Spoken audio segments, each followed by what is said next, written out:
नमस्कार दोस्तों, एक बार फिर से आप सभी का स्वागत है आपके अपने YouTube channel maths by Gajendra Singh पर। दोस्तों, आपको सभी को पता है कि सीईटी के एडमिट कार्ड जारी हो गए हैं। 27 और 28 तारीख को एग्जाम की डेट सबको मिल गई होगी। 4 पारी में पेपर होगा और अपनी डेट के हिसाब से सही टाइम पर पहुंचे। एग्जाम सेंटर अपना पहले ही देख लें। एग्जाम सेंटर में वैसे ही कहा है कि 1 घंटे पहले गेट बंद हो जाएगा, तो उसका विशेष ध्यान रखें, क्योंकि अगर आपने तैयारी की है और फिर सेंटर पर पहुंचने से थोड़ा सा लेट हो जाते हो तो वह बहुत ही खराब स्थिति हो सकती है। तो आप जल्दी से जल्दी पहुंचने की कोशिश करें। और वैसे ही अगर सीईटी में नहीं पहुंचे तो आगे किसी एग्जाम को देने लायक नहीं रहोगे। इसलिए विशेष तौर से ध्यान देना कि जब गेट का टाइम बंद होने का देर है उससे आधा घंटा पहले सेंटर पर जरूर पहुंच जाए। देखो, सीईटी में मैंने कहा था कि जैसे सवाल पूछे जाएंगे उसके अकॉर्डिंग अपन सवाल कर रहे हैं। हूबहू वैसे सवाल आपको देखने को पेपर में मिलेंगे। तो मैंने कुछ एक सवालों की क्लास आपको ले रखी है और आगे अपन नए सवाल जो है वो डिस्कस कर रहे हैं। देखो, एक पाई चार्ट दे रखा है। पाई चार्ट की सहायता से भारतीय सेना का खर्चा ज्ञात कीजिए यदि भारत का कुल खर्चा 120 करोड़ हो। मतलब यह है कि एक आपको पाई चार्ट दिया है, टोटल खर्चा उन्होंने कहा है कि 120 करोड़ है।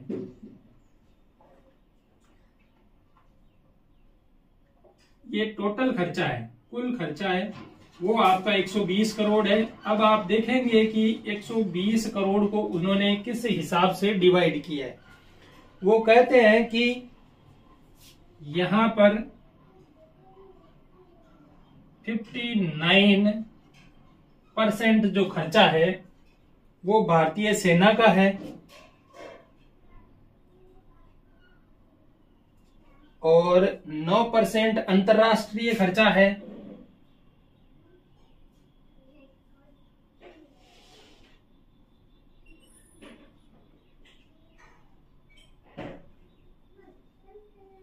अंतर्राष्ट्रीय खर्चा है। इसी के साथ 9% है वो ऋण पर ब्याज है, मतलब ब्याज लग रहा है 9%।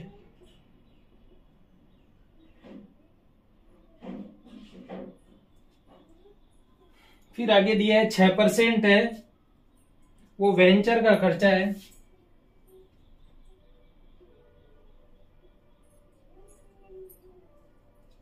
और इसी के साथ दिया है 17% अन्य खर्चा है।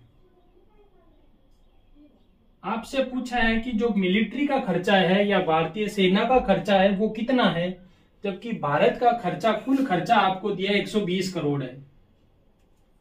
हमें पता है ये टोटल देखो कितने परसेंट हो रहे हैं।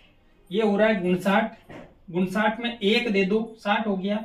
60 के बाद 9 और 9 18, इसमें से फिर से 2 दे दो 20, 60 और 20 80, फिर यहाँ 3 बचे वो इसे दे दो 20, तो 100% की बात हो रही है।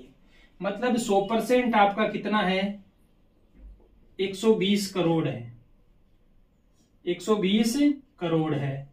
तो हमें तो सेना का 59% चाहिए, तो 1% का मान कितना, 120/100 करोड़ में, और 59% का हमें चाहिए तो हम इसे 59 से गुणा कर देंगे, बटा 100 × 59। यहां से देखेंगे। अब आगे जो करोड़ में भी तो दे रखा है उसको भी देख लेंगे। 0 से 0 काट दो। करोड़ के लिए 1 के साथ 7 0 लगेंगे। 1 0 में ये काट देता हूं। यहां 12 से गुणा कर देंगे। 12 नमक की 108, हासिल की 10, 12 पंजे 60 और 10 70। फिर से ये 6 0 है। यहां हम देखेंगे इसे करोड़ में बदलना है तो 70.8 करोड़ हो जाएगा। तो भारत का जो कुल खर्चा है उसमें से सेना का खर्चा पूछा गया है वो 70.8 करोड़ है। क्योंकि फिर से करोड़ में बदलेंगे, 7 के बाद पॉइंट लगाएंगे तो 6 तो 0 है, एक 8 के बाद यहां पॉइंट लगेगा तो ये 70.8 करोड़ हो जाएगा। तो इस टाइप से सवाल बनता है। तो अगर पाई चार्ट का सवाल आपके लिए आता है तो ये आपके लिए बहुत ही अच्छी खबर समझो, या अच्छा आपको मौका समझना चाहिए, क्योंकि ये सवाल बहुत आसानी से हो जाएगा सोल्व। सिर्फ परसेंटेज का खेल है। परसेंटेज के खेल पर यहाँ या तो परसेंटेज का होगा या डिग्री में दिया हुआ होगा। तो डिग्री में दिया हुआ होता है तब हम 360 से भाग देते हैं, परसेंटेज में दिया हुआ है तब हम 100 से भाग देते हैं। बाकी जो दे रखा है वो संख्या एज इट इज लिखनी है, एज इट इज लिख के सोल्व करना है। कैलकुलेशन आपको आती है, जोड़ बाकी गुना भागी बचा रहता है।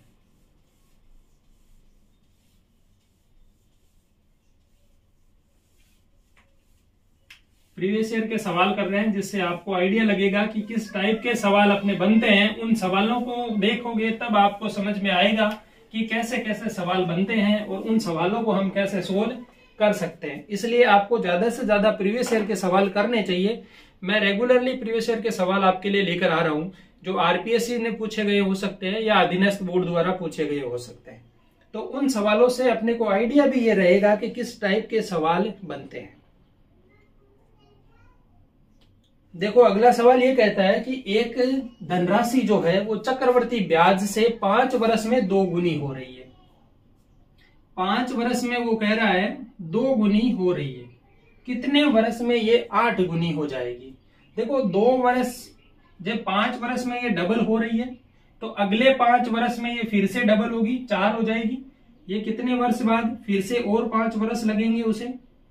फिर अगली बार जब वो डबल होगी तो 4 की डबल होगी, कितनी होगी? 8 होगी। किसमें? 5 वर्ष में। टोटल कितना समय लगा? 15 साल लगे। हमें सीधा ध्यान रखना है, इस तरफ तो करना है घात में समय को, कितना टाइम हो रहा है वो घात जो है वो इस तरफ वाला समय गुणा में हो जाएगा। जैसे मैं ये कहूं कि 8 2 का कितना है, तो 8 को मैं 2 की पावर 3 लिख सकता हूं। तो ये 3 यहां पर तो घात में आया है, यहां इसे गुणा में लेना है। 5 में 3 से गुणा कर दो, 15 वर्ष हो जाएगा। इस टाइप से आपको देखना है। अगर ऐसा नहीं समझ में आ रहा है तो अपने ये बेस्ट मेथड है। 5 वर्ष में वो 2 गुना हो रहा है, तो अगले 5 वर्ष में जैसे 10 साल होगी तब वो 4 गुना हो जाएगा। 10 साल के बाद फिर से वो डबल करना है अपने को, तो अगली बार जैसे ही 5 साल होती है डबल करना है, तो 4 का डबल करेंगे इस बार, तो इस बार वो 8 गुना हो जाएगा। यहां पर एक ध्यान देने वाली बात है, वो राशि 8 गुना हो गई है। यहां पर चक्रवर्ती ब्याज में ये मिश्र धन आता है, हमेशा ध्यान रखना। अगर ये कहा गया कि वो राशि 8 गुना हो गई, इसमें राशि खुद शामिल है, ब्याज भी शामिल है। अगर ब्याज की बात की जाती है तो यहाँ ब्याज जो है वो 7 गुना ब्याज है और 1 जो है वो मूलधन है। ये थोड़ा सा ध्यान में रखना, क्योंकि उसने कहा है कि राशि इतनी हो जाती है। चक्रवर्ती ब्याज में हमेशा हो जाती है, मतलब मिश्र धन प्राप्त होता है, और ये है मिश्र धन। मिश्र धन में मूलधन प्लस ब्याज दोनों मिला हुआ रहता है। थोड़ा सा ये नोटिस करके रखना, अपने माइंड में नोटिस रखना है अपने को।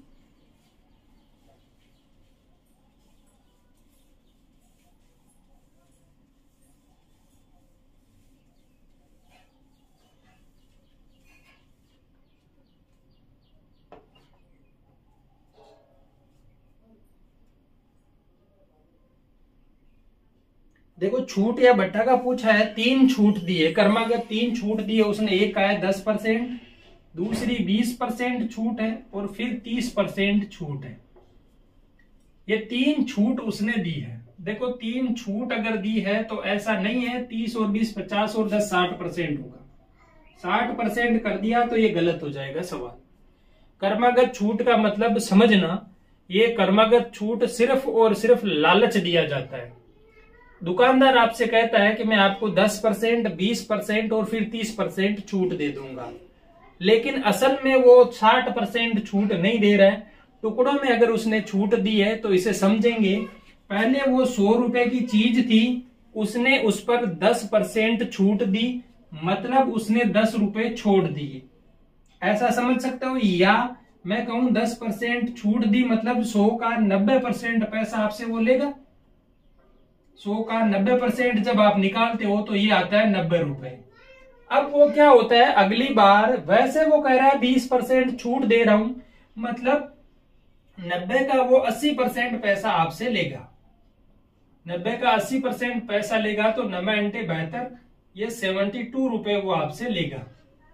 यहां तक छूट देख दी जाए तो ये 20 + 10 30 की छूट हो जाती है। लेकिन असल में आप देखो 100 रुपए की वस्तु थी, वो आपसे 72 रुपए तो ले चुका है, मतलब उसने 28% की ही छूट दी है आपको। और आपसे कहा कि मैंने 30% की आपको छूट दे दी है, 10% पहले और 20% अब दे दी है।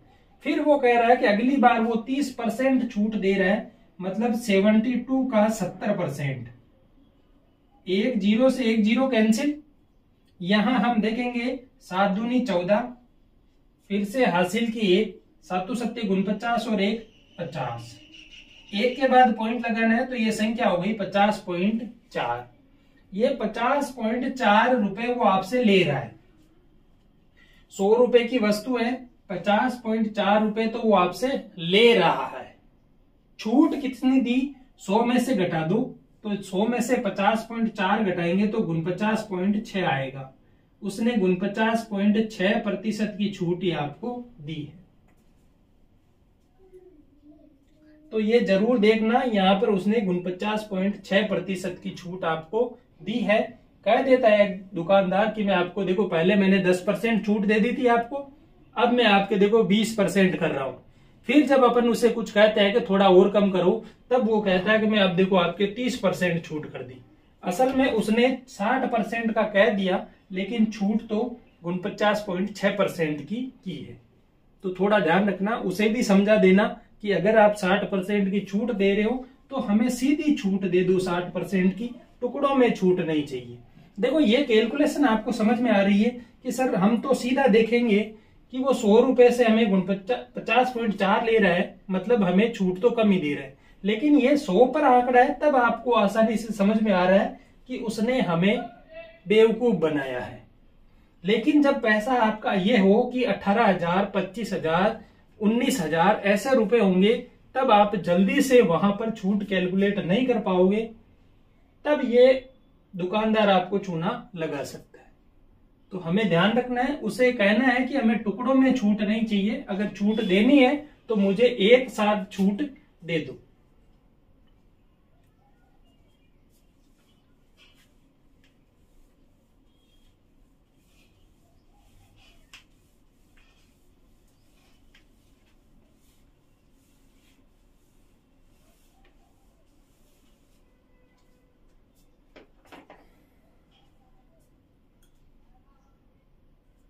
देखो अगला सवाल ये कह रहा है कि एक घन का आयतन आपको दे रखा है।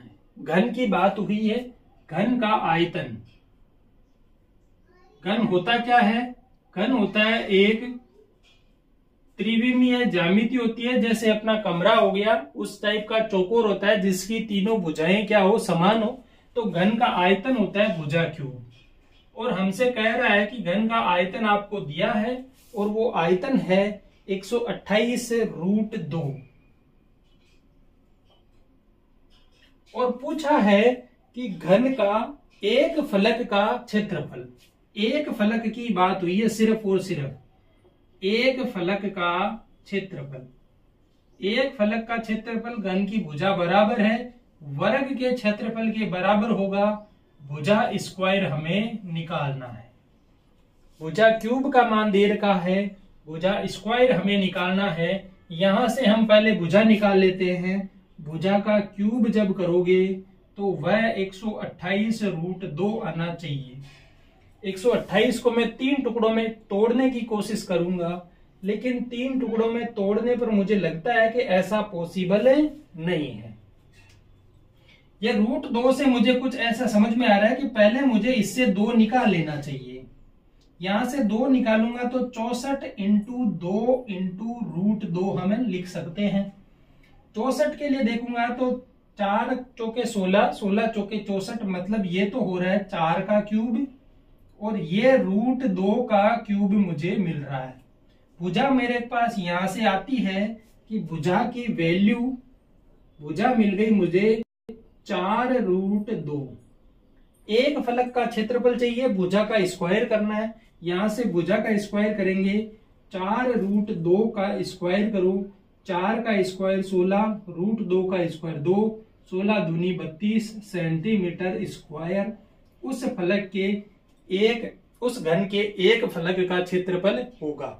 अगर घन का संपूर्ण पृष्ठीय क्षेत्रफल पूछा जाता है तो हमें पता है कि प्रत्येक घन में 6 फलक होते हैं और 6 से इसे गुणा कर देंगे तो यहां पर आपके पास संपूर्ण पृष्ठीय क्षेत्रफल निकल कर आएगा।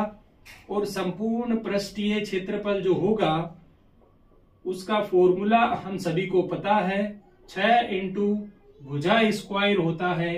भुजा स्क्वायर का मान आपके पास 32 है। 6 इंटू 32 करोगे, 6 दूनी 12, हाथ की 1, 36 18 और 1 19, 192 सेंटीमीटर स्क्वायर उस घन का संपूर्ण पृष्ठीय क्षेत्रफल हो जाएगा। यहां से घन का विकर्ण भी पूछा जा सकता है तो विकर्ण भी आप निकाल सकते हो। घन के लिए विकर्ण में पहले देखो, घन का विकर्ण निकालने के लिए हमें पहली बात इस भुजा को रखना है। ये भुजा यहां पर रहेगी, यहां से विकर्ण आएगा सीधा यहां। विकर्ण आएगा इस कोने से नीचे वाले कोने की तरफ। तो उसके लिए हमें जरूरी क्या क्या होगी, एक तो भुजा होगी जरूरत खड़ी वाली और एक आड़ी रेखा जो उसका विकर्ण होगा। मतलब क्या क्या चाहिए यहां आपको निकालने के लिए, जब ये यहां से यहां जाएगा तो एक तो चाहिए भुजा और एक चाहिए इसका विकर्ण। तो ये विकर्ण तो होता है √2a, ये भुजा हो जाएगी a और इसका करेंगे वर्ग। तो √a का वर्ग करोगे तो 2a square plus a square 3a square, विकर्ण आएगा √3a। तो घन का विकर्ण पूछा जाता है तो √3a कर देंगे। 4√2 को √3 से गुणा करेंगे तो ये हो जाएगा 4√6, विकर्ण आ जाएगा 4√6। तो घन से सवाल इतने ही बन सकते हैं, या आपसे घन को तोड़ के पूछा जा सकता है कि ये घन है, इसकी भुजा आ गई, अब उसके टुकड़े हो सकते हैं। या √2 वाले सवाल में मुश्किल है ऐसा पूछा जाएगा, लेकिन कह देता है कि घन की भुजा 8 सेंटीमीटर है, इसे 2-2 सेंटीमीटर के टुकड़े में काटा जाता है तो इससे कितने बन सकते हैं, तो वो सवाल भी बन सकता है। आप लोग उस टाइप के सवाल भी जरूर देख लेना। 1-2 सवाल हो सकता है वैसे बन जाए, चांसेस कम है, लेकिन हो सकता है एग्जामिनर वैसे सवाल भी पूछ ले। हमें पूरी तरीके से प्रिपेयर रहना है, चाहे एग्जामिनर किस एंगल से सवाल पूछता है हम तैयार हैं। बस पेपर सामने आना चाहिए, पेपर सामने आते ही फोड़ देंगे पेपर को, फाड़ना नहीं है, पेपर को फोड़ देंगे भाई।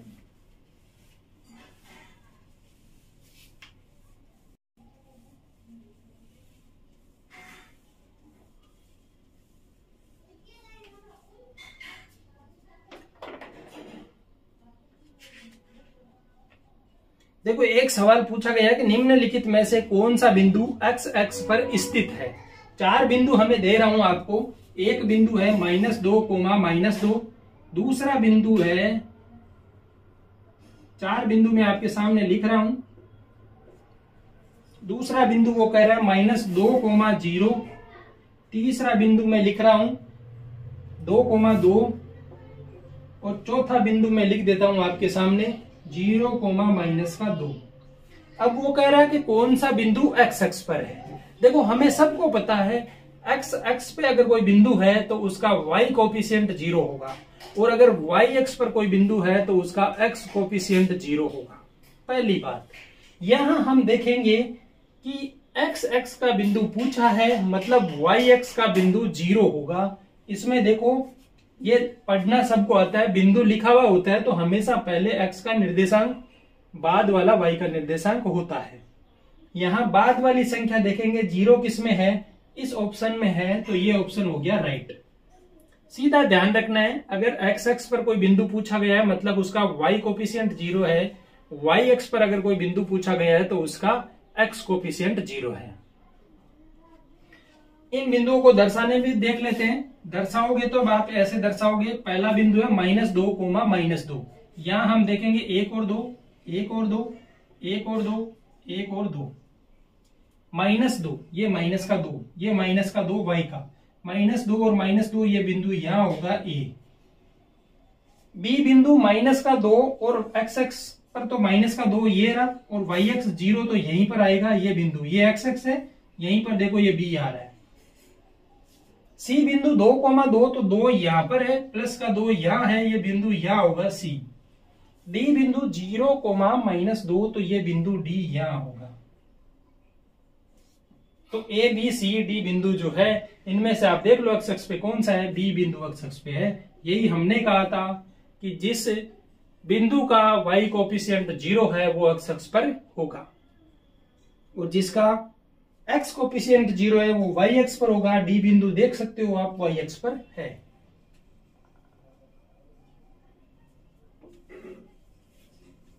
वर्ग वर्गमूल घन घनमूल के भी सवाल बन सकते हैं, तो उन्हें भी आप अच्छी तरीके से देख लेना। वर्ग वर्गमूल के सवाल भी बहुत पूछे जाते हैं, एक दो सवाल हो सकता है बन जाए। जैसे 50005 का वर्ग आपसे पूछे, ये एलडीसी 2018 में पूछे गए सवाल है, और पूछा है कि इसका वर्ग करो। वर्ग करने का मतलब है इस संख्या को इसी संख्या से गुणा करना है। तो मैंने बताया कि इकाई का अंक अगर 5 होता है तो उस संख्या को 5 का 25 लिख दो, बाकी संख्या को 1 अधिक से गुणा कर दो। तो वैसे तो आपको सीधा मिल जाएगा, नहीं तो हम क्या करेंगे, नहीं तो हम करेंगे इसका इसी से गुणा। देखो मैं दोनों समझा देता हूं, 5 के तो हो गए 25, फिर से ये 5000 को 5001 से करना है, तो 5001 से गुणा करेंगे 5000 को। 3 जीरो में आगे लगा देता हूं ये, फिर 5 से करता हूं, फिर 2 जीरो आएगी, फिर 25 आएगी, और ये 25 एज इट इज लिख दूंगा। इसका वर्ग तो आएगा ये 25 00 5 000 25, 25 00 5 000 25, ये आएगा इसका वर्ग। अब अपन पूरा मेथड लगा के सॉल्व करते हैं। अब देखो वापस इसका गुणा देखते हैं, 5 000 5 का 5 000 से गुणा, 5 का करेंगे 25 के 5, हाथ की आई 2, 2 को 0 से किया तो 2, फिर से 2 बार 0 है तो 0 0 हो गया, 5 का गुणा 5 से 25। अब आगे 3 0 है तो 3 क्रॉस तो ये 0 वाले हो गए, 1 क्रॉस 5 वाला और लगा देते हैं।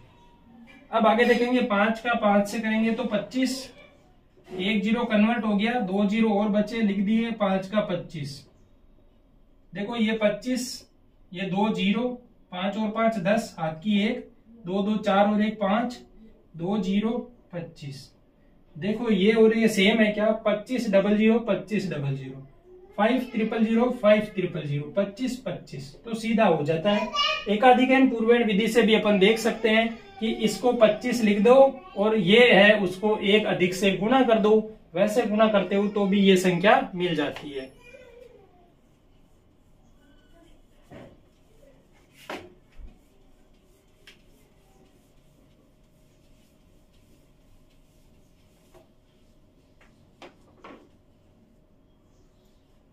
आगे एक संख्या दे रखी है 857